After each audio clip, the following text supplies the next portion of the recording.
नमस्कार मित्रांनो आपल्या सर्वांच्या ऑनलाईन क्लासेसमध्ये स्वागत आहे.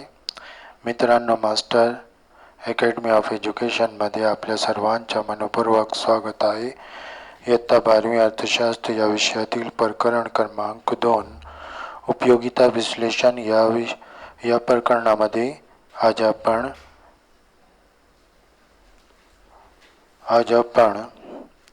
घटत्या सीमांत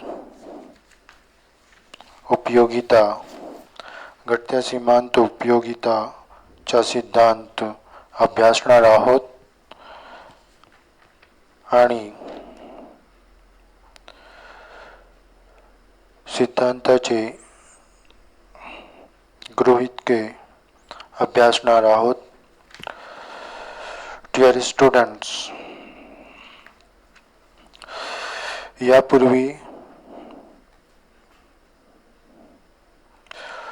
यापूर्वी आपण प्रस्तावना, उपयोगितेचे प्रकार, उपयोगिता वैशिष्ट्ये, एकूण उपयोगिता आणि सीमांत उपयोगिता या घटकांचा अभ्यास केलेला आहे. आज आपण घटत्या सीमांत उपयोगितेच्या सिद्धांताची गृहीतके आणि घटत्या सीमांत उपयोगिताचा सिद्धांत अभ्यासणार आहोत. डिअर स्टुडंट्स, घटत्या सीमांत उपयोगिताचा सिद्धांत, law of diminishing marginal utility.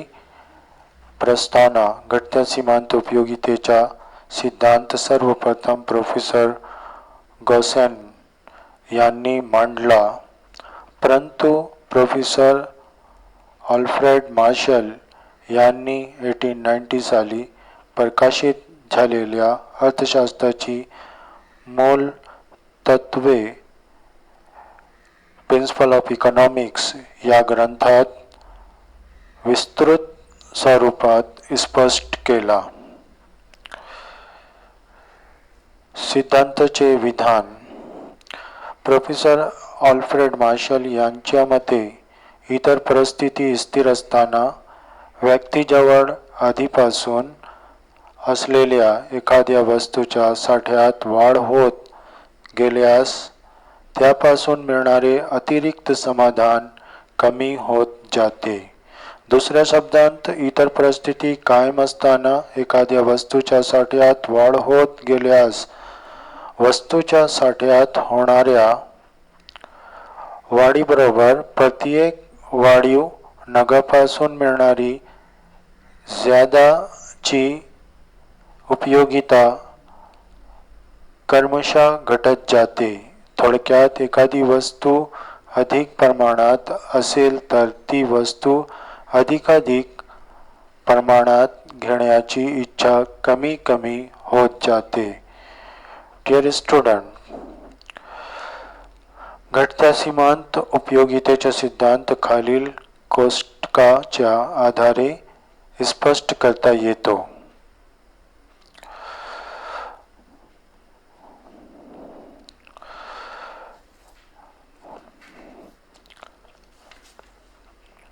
वस्तूचे नग. First column 1, 2, 3, 4, 5, 6. सीमांत उपयोगिता 8, 6, 4, 2, 0, -2. वरील तक्त्यावरून असे स्पष्ट होते की एखाद्या वस्तूच्या नगांचा उपभोग जसा वाढत जातो तशी त्यापासून मिळणारी सीमांत उपयोगिता क्रमशः घटत जाते, शून्य आणि ऋण होत जाते.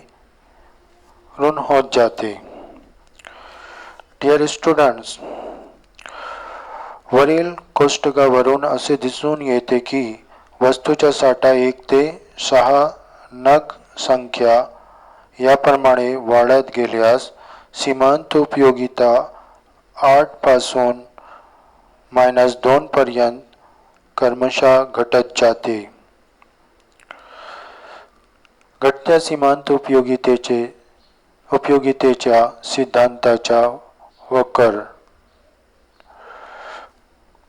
Dear students,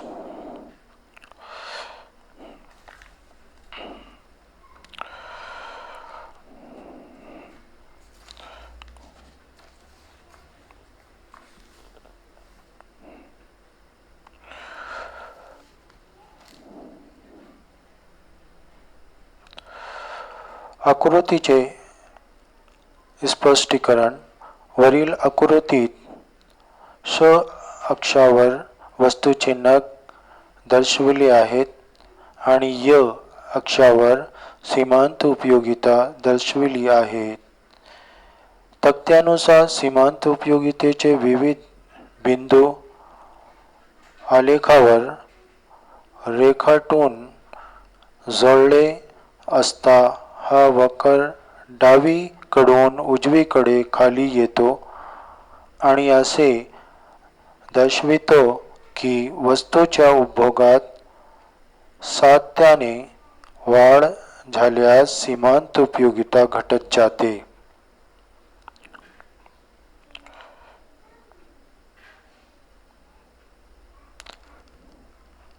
जेव्हा सीमांत वक्र हा श अक्षाला स्पर्श करतो तेव्हा सीमांत उपयोगिता शून्य होते. हा बिंदू कमाल समाधानाची पातळी दर्शवितो. याला सर्वाधिक समाधानाचा सर्वोत्तम बिंदू तृप्तीचा बिंदू असे म्हणतात.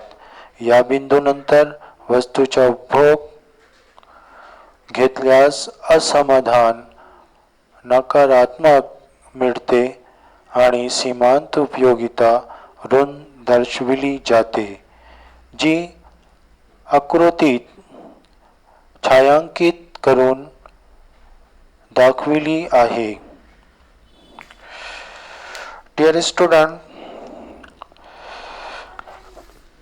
simply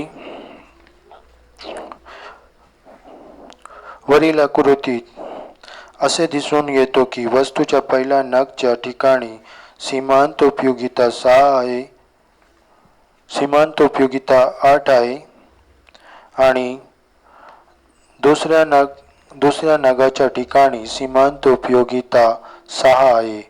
तिसऱ्या नगाच्या ठिकाणी सीमांत उपयोगिता 4 आहे. चौथ्या नगाच्या ठिकाणी सीमांत उपयोगिता 2 आहे और पांचव्या नगाच्या ठिकाणी सीमांत उपयोगिता 0 आहे आणि 6व्या नगाच्या ठिकाणी सीमांत उपयोगिता -2 आहे. वस्तूच्या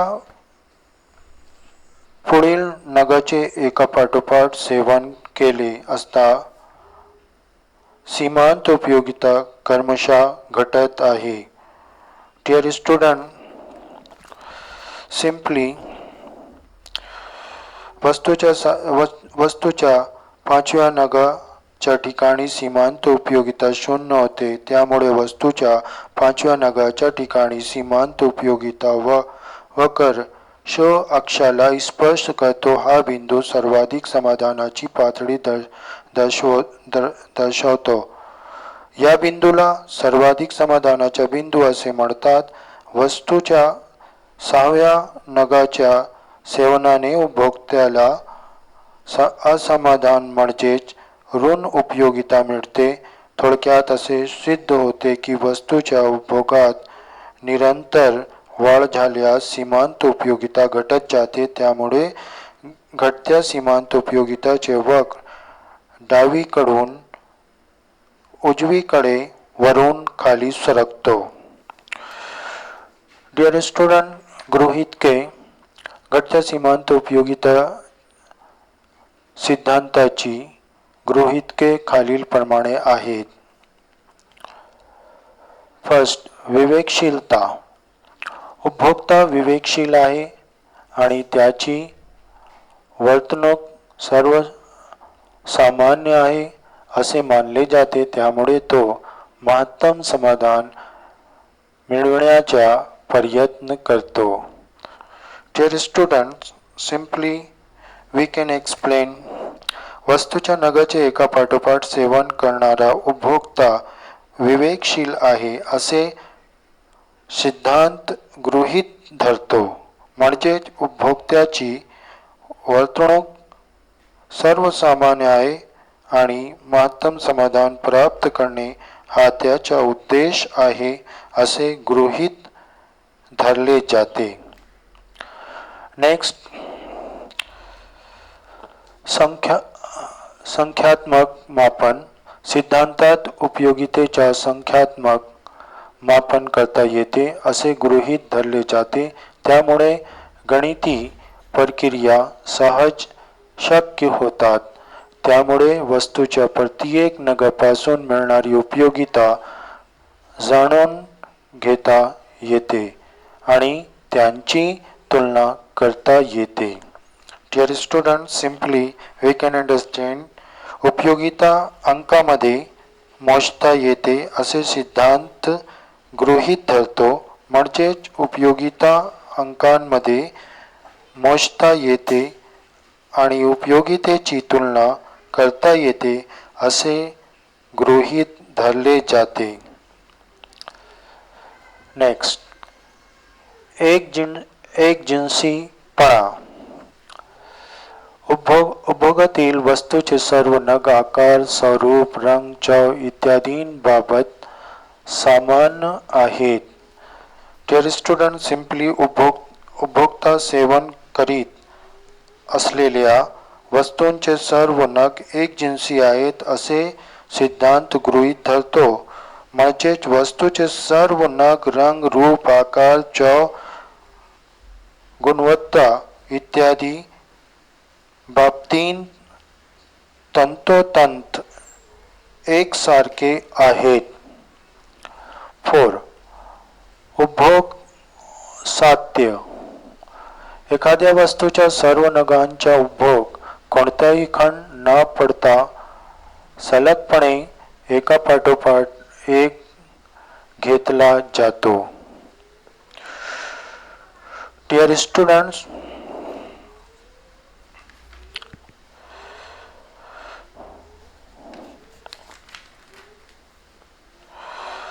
सिम्पली वस्तूच्या विविध नगांच्या सेवनात निरंतरता आहे असे सिद्धांत गृहीत धरतो. म्हणजेच वस्तूच्या दोन नगांच्या सेवनामध्ये खंड नसल्याचे गृहीत धरले जाते. 5. योग्य आकारमान. Dear students, उपभोग्य वस्तूंच्या सर्व नगांचे आकारमान योग्य किंवा साधारण असावे. ते अत्यंत मोठे किंवा लहान नसावे. Dear students, simply we can explain it. उपभोग्य वस्तूचा आकार फार मोठा किंवा लहान नसून मध्यम आहे असे सिद्धांत गृहीत धरतो. म्हणजेच उपभोगासाठी वापरण्यात येणारी वस्तू ही योग्य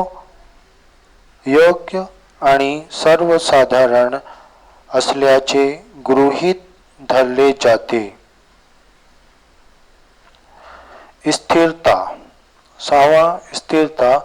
उपभोगाच्या प्रक्रियेत उपभोक्त्याचे उत्पन्न, चव, पसंती, आवडी निवडी यांसारखे घटक स्थिर असावेत. पैशाची सीमांत उपयोगिता शुद्ध स्थिर असल्याचे गृहीत धरले जाते. Dear students, उपभोगाच्या कालावधीत उपभोक्त्याची उत्पन्न पातळी, आवड, पसंती आणि वस्तूची किंमत इत्यादी घटक स्थिर असल्याचे सिद्धांत गृहीत धरतो. तसेच पैशाच्या प्रत्येक एकाची उपयोगिता स्थिर असल्याचे गृहीत धरले जाते. विभाज्यता. Dear student, सिद्धांत असे गृहीत धरतो की उपभोगात आणलेली वस्तू विभाज्य असावी. त्यामुळे वस्तूचे लहान भागात विभाजन करता येईल. स्टुडंट उपभोक्त्याने उपभोगात आणलेली वस्तू विभाज्य आहे.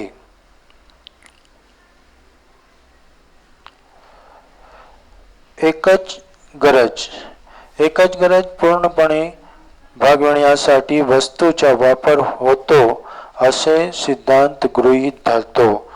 Dear student, simply we can explain it. वस्तूचा वापर केवळ एकच गरज भागवण्यासाठी